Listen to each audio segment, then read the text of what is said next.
હા પપ્પા બોલો ને. અરે બેટા, મારે અત્યારે એક મીટિંગમાં જવું છે, તો મારે મોડું થાય છે. તું ફટાફટ ટિફિન ઓફિસે આપી જા ને. હા પપ્પા, હું હમણાં 12:30 વાગતા આવું જ છું. હું ટિફિન જ પેક કરતી હતી. હો. ઓકે બેટા. હા.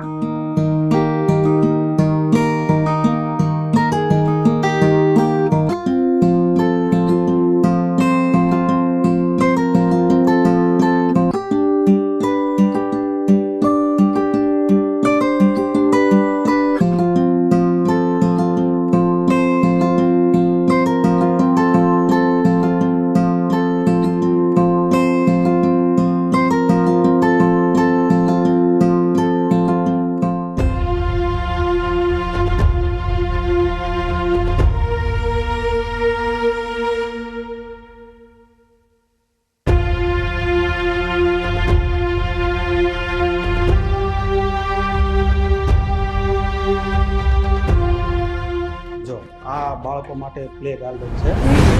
ખૂબ સરસ પ્લાન છે બધો. તું અહીંયા શું કરે છે?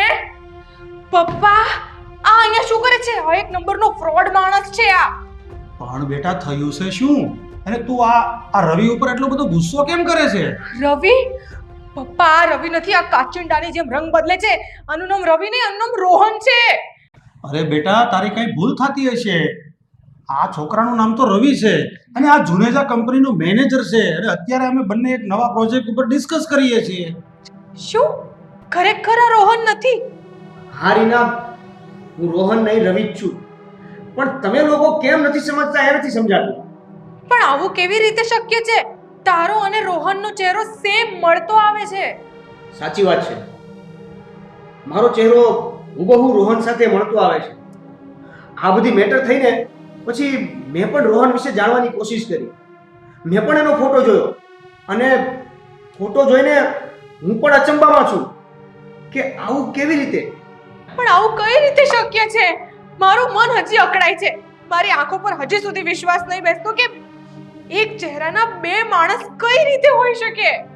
જો બેન, સાયન્સ દ્વારા પ્રૂફ થયેલું છે કે એક જ સરખો ફેસ ધરાવતા 7 થી 8 વ્યક્તિઓ વર્લ્ડમાં હોય છે.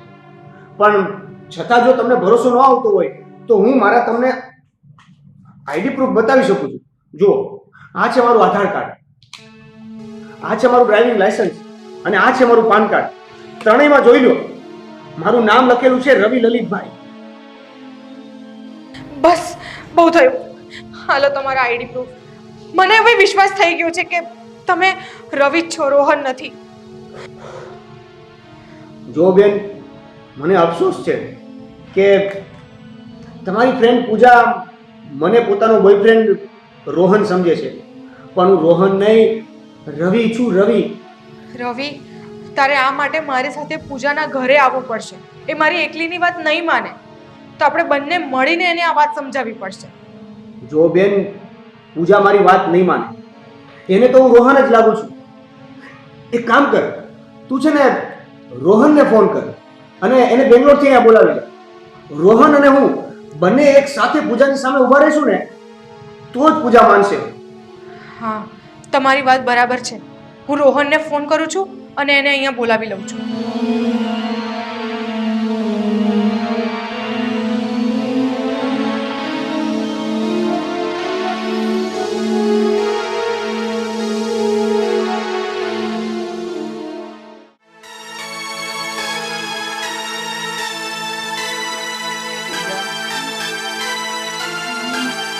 રીનાને ફોન કરું.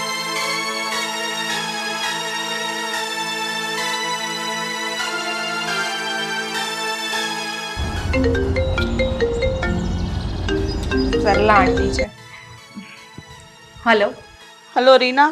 હા બોલો ને સરલા આંટી, શું થયું? બેટા, પૂજાની તબિયત બહુ ખરાબ થઈ ગઈ છે. તું જલ્દી આવ ને. હે ભગવાન, હવે પાછું શું થઈ ગયું પૂજાને? તમે ચિંતા નહીં કરો, હું હમણાં જ ઘરે આવું છું. હો, તમે સાચું.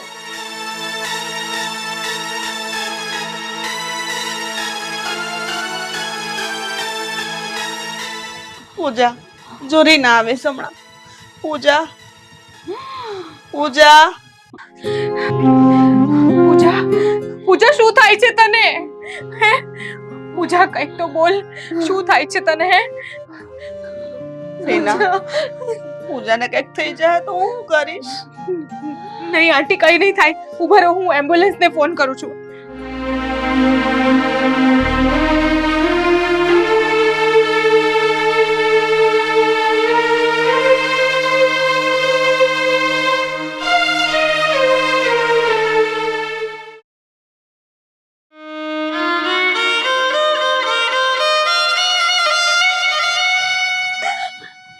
બેટા, આ બધું થઈ ગયું. તું મને એકલી મૂકીને હું કામ જતી રહી? તું હાવ નોધારી થઈ ગઈ. હું કોના સહારે જીવીશ? આંટી તમે રડશો નહીં, હું છું ને. હું તમને તમારી દીકરી બનીને સાચવીશ. હે ભગવાન, આ તે હું કર્યું? કઈ ગુનાની સજા આપી મને? અરે તને સજા આપી હતી તો મને આપી હતી. મારો જીવ લઈ લેવો તો. મારી દીકરીનો જીવ નહોતો લેવો.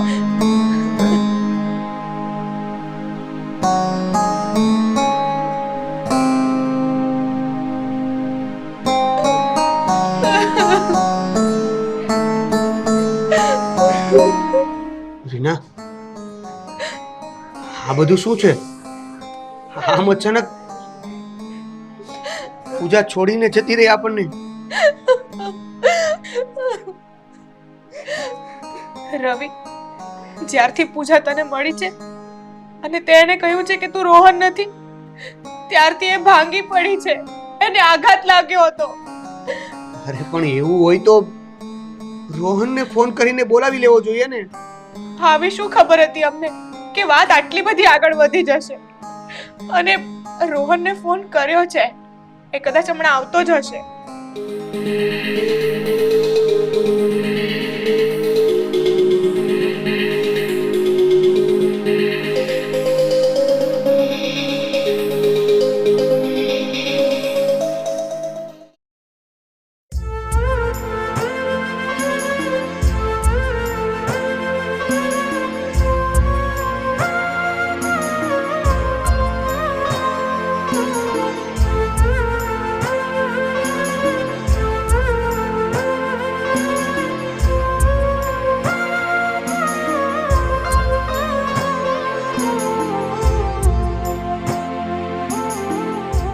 આંટી,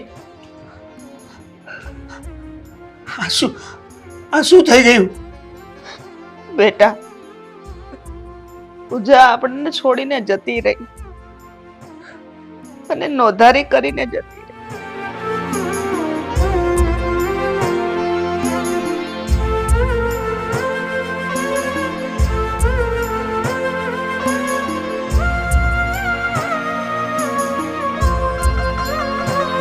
હે ભગવાન, આ શું થઈ ગયું?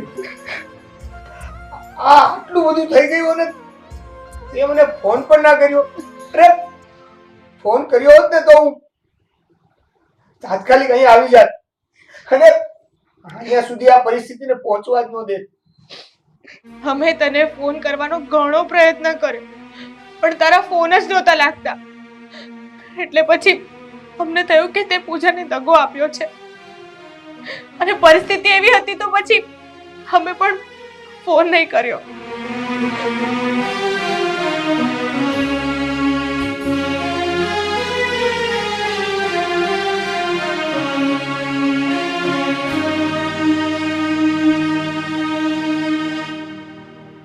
રડીશ નહીં રોહન, જે થવાનું હતું એ તો થઈ ગયું.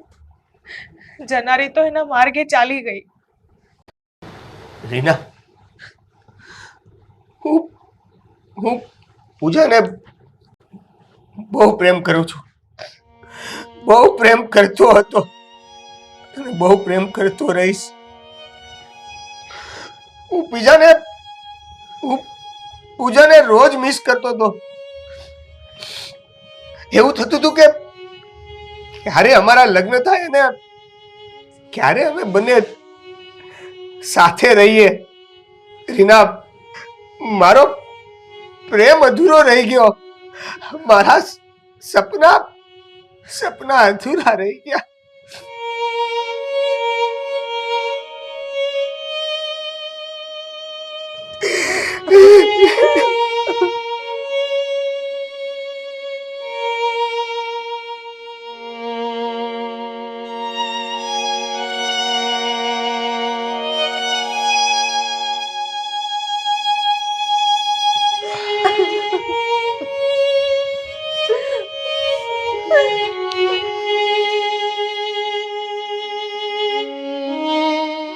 આંટી, તમે તમારું ધ્યાન રાખજો.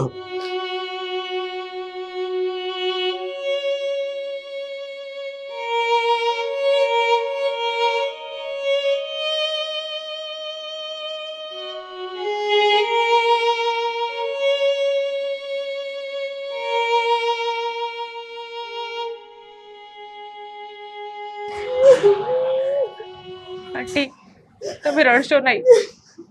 મને કંઈ પણ જરૂર હોય ને મને તરત ફોન કરજો. છે? ધ્યાન રાખો તમારું.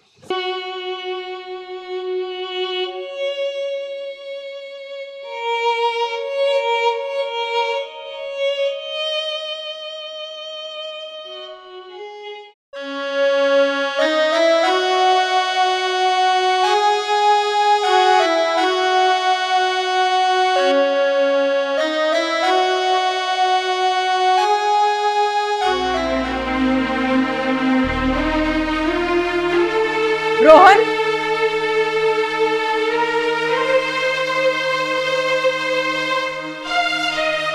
રોહન, તે આ નાટક શું કામ કર્યું?